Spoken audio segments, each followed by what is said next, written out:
Hello everyone, this is Shruti. Welcome to Curious Cat channel. कैसे हैं आप सभी स्टूडेंट? मैंने एमपी जीके की सीरीज स्टार्ट की है, जिसमें मैंने आपको एमपी के गवर्नर्स पूरी डिटेल में कंप्लीट कराए हैं और वो भी 2 पार्ट्स में कंप्लीट हुए हैं और आप उन दोनों वीडियोस को प्लेलिस्ट में जाकर देख सकते हैं। साथ ही मैंने एमपी में मध्य प्रदेश के जो सीएम है, चीफ मिनिस्टर, का भी पार्ट 1 कंप्लीट करा दिया है और आज मैं आपके लिए पार्ट 2 लेकर आई हूँ।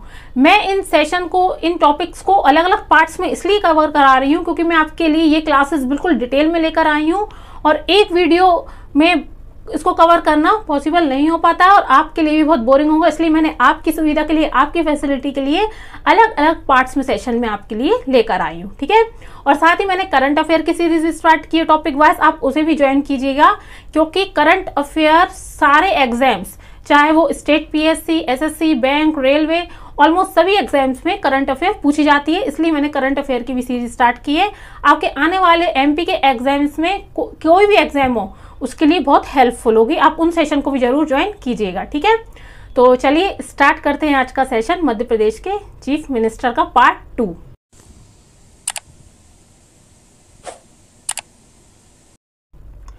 पार्ट 1 मध्य प्रदेश के मुख्यमंत्री की पार्ट 1 की लिंक आपको डिस्क्रिप्शन बॉक्स में दी गई है, आप उसे जाकर ज्वाइन कर सकते हैं। मैंने सारी चीजें आपको डिटेल में कवर कराई हैं।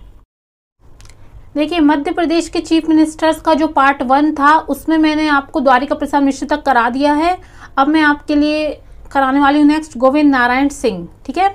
अब देखते हैं इनका कार्यकाल। इनका कार्यकाल है 30 जुलाई 1967 से 12 मार्च 1969 और इनका जन्म हुआ है 25 जुलाई 1920 और मृत्यु हुई है 10 मई 2005।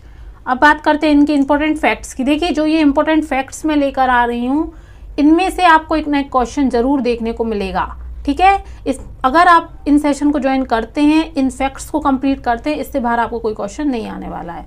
अब देखिए, ये बिहार के राज्यपाल भी रह चुके हैं।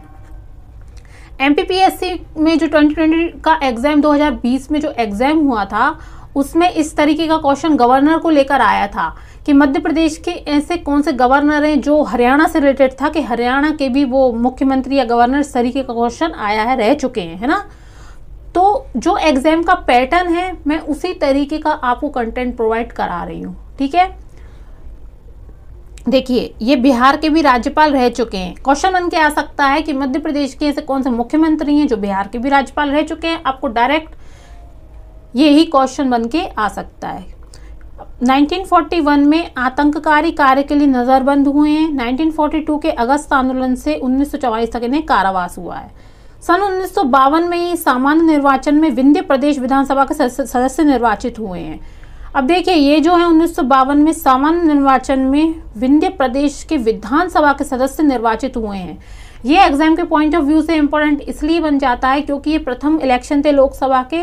देखिए, जो प्रथम इलेक्शन हुए, पहले इलेक्शन जो हुए हैं उनसे रिलेटेड अगर मध्य प्रदेश के कोई मुख्यमंत्री हैं या गवर्नर हैं, उन्हें केंद्र में अगर कोई पद दिया गया है, केंद्र में कोई मंत्री बनाया गया है फर्स्ट इलेक्शन में, तो आप उनको जरूर याद कीजिएगा क्योंकि ये फर्स्ट इलेक्शन थे, ठीक है। क्योंकि क्वेश्चन ऐसे आ सकता है कि जो प्रथम लोकसभा चुनाव थे 1952 में जो इलेक्शन हुए थे, कोई भी आपको केंद्र में मंत्री दे दिया जाएगा कि ये मुख्यमंत्री हैं, तो ये केंद्र में किस पद पर थे, मुख्यमंत्री का नाम दे दिया जाएगा या गवर्नर का नाम दे दिया जाएगा, तो ये प्रथम लोकसभा चुनाव में कौन से पद पर थे, ठीक है, केंद्र में। तो इस तरह के क्वेश्चन पूछे जाते हैं। 1953 से 1957 तक ये विंध्य प्रदेश कांग्रेस कमेटी के भी अध्यक्ष रहे हैं। इनका संबंध विंध्य प्रदेश से रहा है ना। साथ ही मध्य प्रदेश विधानसभा की सदस्यता में 1957 से 1959 1957 से 1959 तक लोक लेखा समिति के सभापति भी रहे हैं और बाद में याचिका समिति के सभापति भी रहे हैं। देखिए, आपको ना इसमें से एक क्वेश्चन बन के आ सकता है कि मध्य प्रदेश के ऐसे कौन से मुख्यमंत्री हैं जो लोक लेखा समिति के साथ साथ याचिका समिति के भी रहे हैं सभापति, ठीक है। तो आंसर हो जाएगा गोविंद नारायण सिंह। इस तरह का क्वेश्चन इसमें पूछा जा सकता है क्योंकि ये याचिका समिति और लोक लेखा समिति के सभापति रहे हैं। अब इनके पिता अवधेश प्रताप सिंह विंध्य प्रदेश के पहले मुख्यमंत्री थे। ये बहुत ज्यादा इंपॉर्टेंट है, आप इसमें स्टार मार्क लगा लीजिए। क्यों? क्योंकि जो इनके पिता हैं विंध्य प्रदेश के पहले मुख्यमंत्री रहे हैं, ठीक है। अब ऐसा क्वेश्चन बन के आ सकता है कि मध्य प्रदेश के ऐसे कौन से मुख्यमंत्री हैं जिनके पिता विंध्य प्रदेश के पहले मुख्यमंत्री रह चुके हैं। डायरेक्ट आपको क्वेश्चन बन के आ सकता है ये वाला।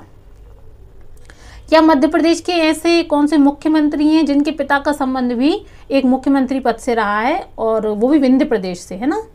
तो ये क्वेश्चन आपके लिए बहुत इंपॉर्टेंट हो जाएगा।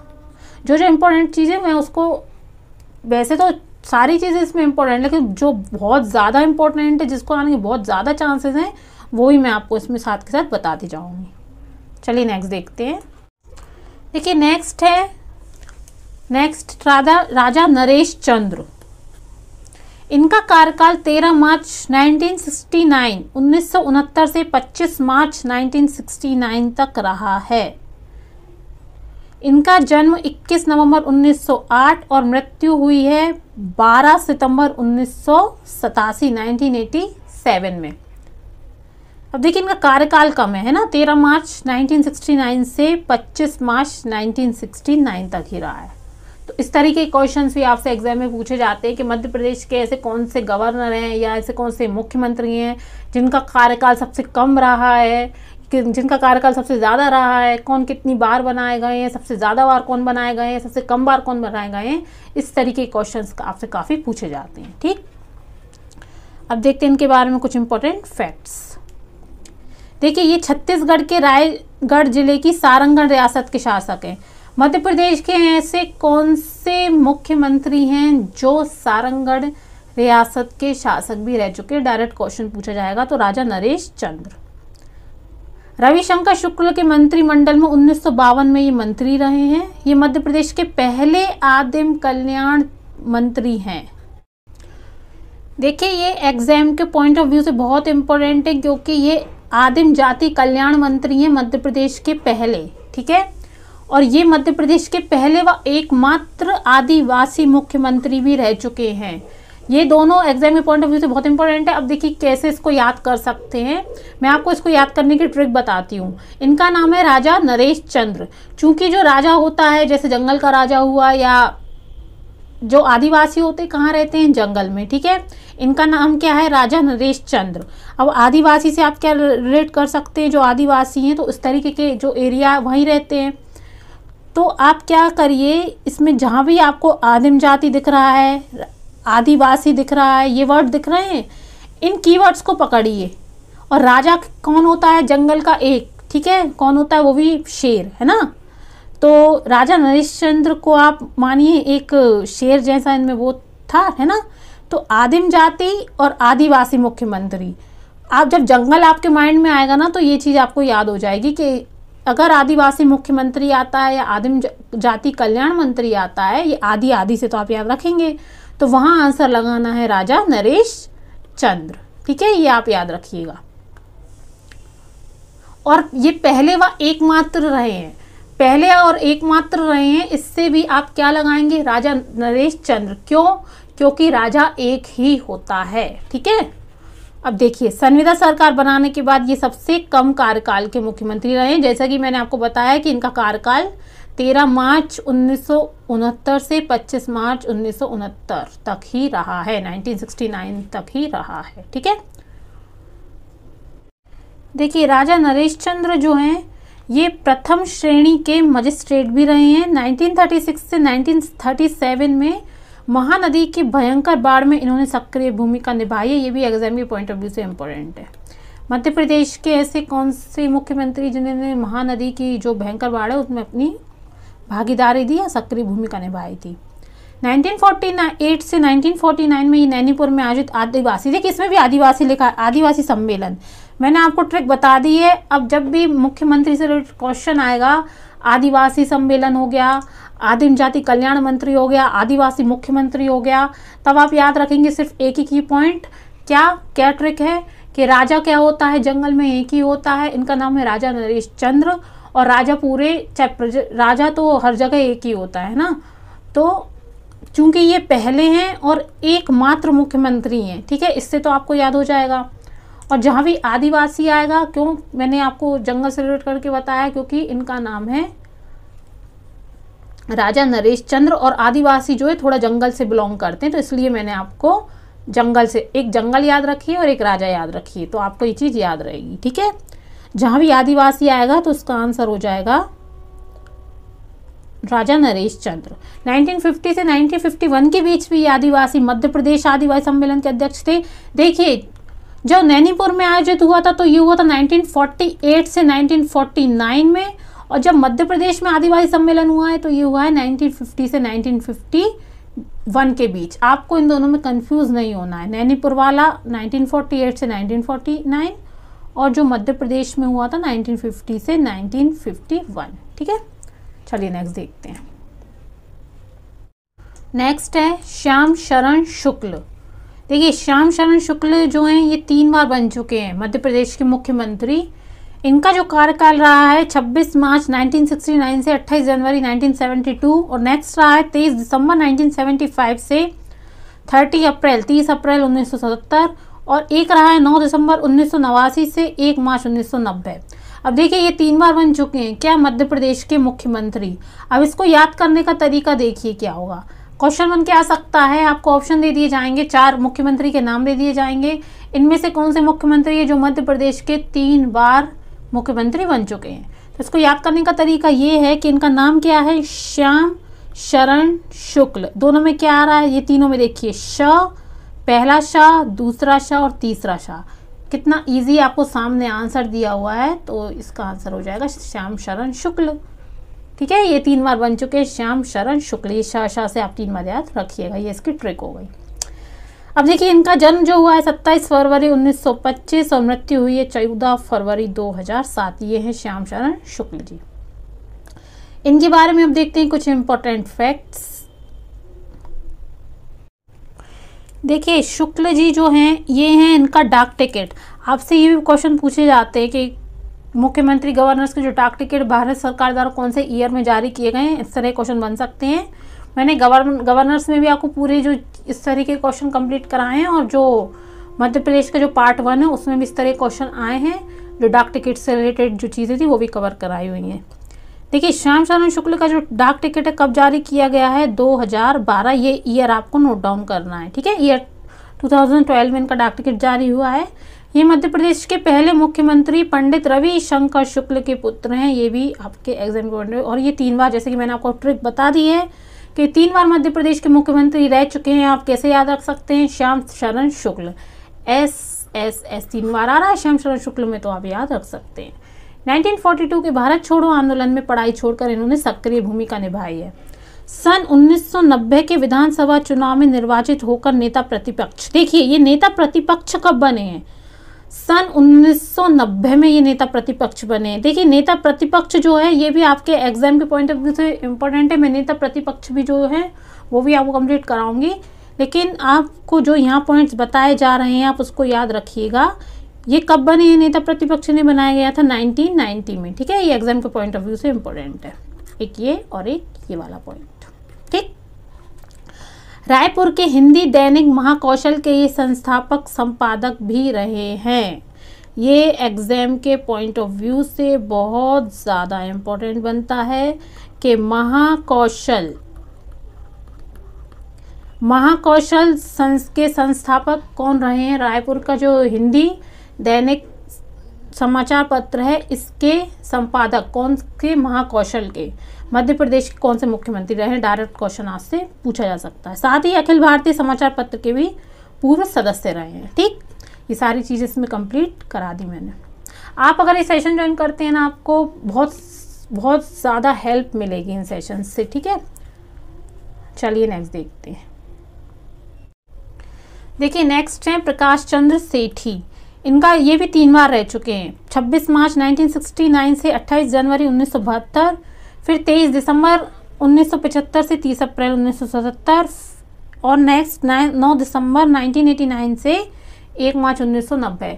देखिए, जब मध्य प्रदेश में राष्ट्रपति शासन लगा है तब मध्य प्रदेश के मुख्यमंत्री कौन थे, गवर्नर कौन थे, ये भी आपसे पूछा जा सकता है। पहला राष्ट्रपति शासन लगा था 1977 में, दूसरा लगा 1980 में, तीसरा लगा 1992 से 93 में। ठीक है, ये तीनों राष्ट्रपति शासन जो जब लगे हैं तब तक आपसे मुख्यमंत्री और गवर्नर्स और साथ ही पूरे जो भारत है, भारत के प्रधानमंत्री, भारत के राष्ट्रपति, ये सारी चीज़ें जब मध्य प्रदेश में राष्ट्रपति शासन लगा है तो ये सारे डायमेंशंस जो हैं, ये सारी चीज़ें जो हैं जो मैंने आपको बताया, ये आपको याद रखने हैं।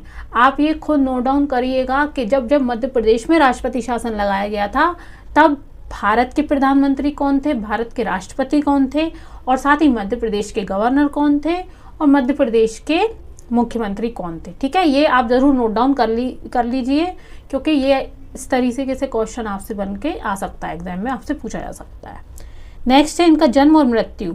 इनका जन्म हुआ है 19 अक्टूबर 1920 और मृत्यु हुई है 21 फरवरी 1996 में। ठीक है, अब देखते हैं इनके बारे में कुछ इंपॉर्टेंट फैक्ट्स। ये प्रकाश चंद्र सेठी जो है 1969 में बारबाडोस वेस्ट इंडीज में राष्ट्रमंडलीय वित्त मंत्री सम्मेलन में इन्होंने भारत का प्रतिनिधित्व किया है। क्वेश्चन आपसे डायरेक्ट पूछा जा सकता है, राष्ट्रमंडलीय वित्त जो मंत्री सम्मेलन हुआ था 1969 में, उसमें से भारत का प्रतिनिधित्व करने वाले मुख्यमंत्री का नाम क्या था, इसे डायरेक्ट आपसे क्वेश्चन पूछा जाएगा। देखिए इसमें याद करने वाली चीज़ें ज़्यादा है ना, इसमें जो है मध्य प्रदेश का जो एग्जाम होता है उसमें फैक्ट्स से रिलेटेड क्वेश्चन काफ़ी पूछे जाते हैं, इसलिए मैंने आपको सारे फैक्ट्स कवर करा दिए हैं। ठीक, देखिए अक्टूबर 1969 में हुआ था कोलंबो योजना सम्मेलन, उसमें भी इन्होंने भारत का प्रतिनिधित्व किया है। ये एशियाई विकास बैंक और अंतर्राष्ट्रीय पुनर्निर्माण व विकास बैंक में भारत के गवर्नर मनोनीत हो चुके हैं। ये एग्जाम के पॉइंट ऑफ व्यू से बहुत ज़्यादा इंपॉर्टेंट है। क्यों? क्योंकि देखिए आपसे डायरेक्ट क्वेश्चन पूछा जाएगा, जो एशियाई विकास बैंक है और अंतर्राष्ट्रीय पुनर्निर्माण व विकास बैंक है, मध्य प्रदेश के कौन से मुख्यमंत्री थे जो भारत के गवर्नर मनोनीत हुए हैं, ये आपसे डायरेक्ट पूछा जा सकता है ना। तो आंसर हो जाएगा प्रकाश चंद्र सेठी। और एशियाई विकास बैंक का जो मुख्यालय है वो कहाँ पे आता है, वो आता है मनीला, है ना, मनीला में आता है। ठीक, देखिए प्रकाश चंद्र सेठी के बारे में जो मैंने आपको बताया, ये एशियाई विकास बैंक मतलब एशियन डेवलपमेंट के भी गवर्नर मनोनीत हुए थे। देखिए इसका मुख्यालय मनीला में है। इसको याद करने की मैं ट्रिक बताती हूँ कि मुख्यालय कैसे याद किया जाए। एशियन डेवलपमेंट बैंक, जैसे बैंक मनी मतलब क्या होता है, पैसा। ठीक है, मनी मतलब पैसा होता है, और इसका मुख्यालय कहाँ है, मनीला, मतलब मनी लेकर आ, मतलब मनी लेकर आए। कौन आए? प्रकाश चंद्र सेठी आए। ठीक है, अब मनी किसके पास होती है? सेठ लोगों के पास होती है। जिनके पास मनी उनको सेठ लोग कहते हैं। इनका नाम क्या है? प्रकाश चंद्र सेठी। तो आप बैंक का नाम आ रहा है ना, अंतर्राष्ट्रीय पुनर्निर्माण विकास बैंक का नाम आया है, एशिया डेवलपमेंट बैंक का नाम आया है। आप बैंक को रिलेट करिए सेठ से, क्यों? चूंकि वो सेठ है इसलिए वो बैंक में बहुत सारा पैसा होता है।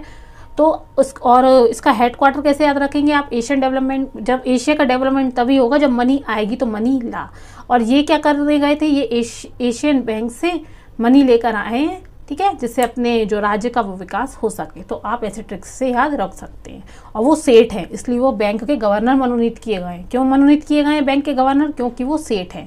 ठीक है, और जब भी प्रकाश चंद्र सेठी का नाम याद आएगा तब आप देखते ही साथ ये आंसर टिक लगा सकते हैं, बैंक में भारत के गवर्नर नियुक्त हुए हैं। ठीक, चलिए इनके बारे में नेक्स्ट है कुछ इंपॉर्टेंट फैक्ट्स। 1949 से 1952 तक मध्य भारत इंटक के उपाध्यक्ष पद पर कार्यभार संभाला है। फिर 1949 में इन्होंने टेक्सटाइल वर्कर्स एसोसिएशन के भी ये अध्यक्ष रह चुके हैं। ठीक है, और मध्य भारत कर्मचारी संघ के ये अध्यक्ष रह चुके हैं। ये आपके एग्जाम पॉइंट ऑफ व्यू से इंपॉर्टेंट है क्योंकि मध्य भारत कर्मचारी संघ था। उसके बाद सन 1954 से 1955 में मध्य भारत, इनका रिलेशन देखिए मध्य भारत से ज़्यादा रहा है ना। और गोविंद नारायण सिंह का काय से था? विंध्य प्रदेश से। तो ये सब चीज़ें आप थोड़ा ना नोट डाउन करिएगा। जो जैसे पहले जब मध्य प्रदेश नहीं बना था, जब मध्य प्रदेश का गठन हुआ है 1 नवंबर 1956। ठीक, जब इससे पहले मध्य प्रदेश नहीं बना था तो अलग रियासती अलग डिवीज़न में डिवाइड था ना मध्य प्रदेश। मध्य भारत हुआ, सेंट्रल प्रोविंस हुआ, बरार हुआ, और ये सब तो क्या है, विंध्य प्रदेश हुआ। ये अलग अलग डिवीज़न थे मध्य प्रदेश के, है ना। तो मध्य भारत से कौन से मुख्यमंत्री रिलेटेड हैं, या विंध्य प्रदेश से कौन से मुख्यमंत्री या गवर्नर रिलेटेड हैं, तो ये सारी चीज़ें आप नोट डाउन जरूर करिएगा। ठीक, सन 1954 से 1955 में मध्य भारत कांग्रेस के कोषाध्यक्ष भी रहे हैं। और 1957 से 1959 1959 तक उज्जैन जिला सहकारी, देखिए अब ये भी बैंक आ गया, मैंने आपको ऐसी ट्रिक याद करा दी है कि ये सेठ हैं, जहाँ भी सेठ नाम आएगा, क्योंकि सेठ होते हैं पैसे वाले, धनी लोग होते हैं, है ना, तो वहाँ आप क्या लगा सकते हैं, बैंक देखते साथ, क्योंकि बैंक में पैसा होता है, तो आप प्रकाश चंद्र सेठ आंसर लगा सकते हैं। ठीक है।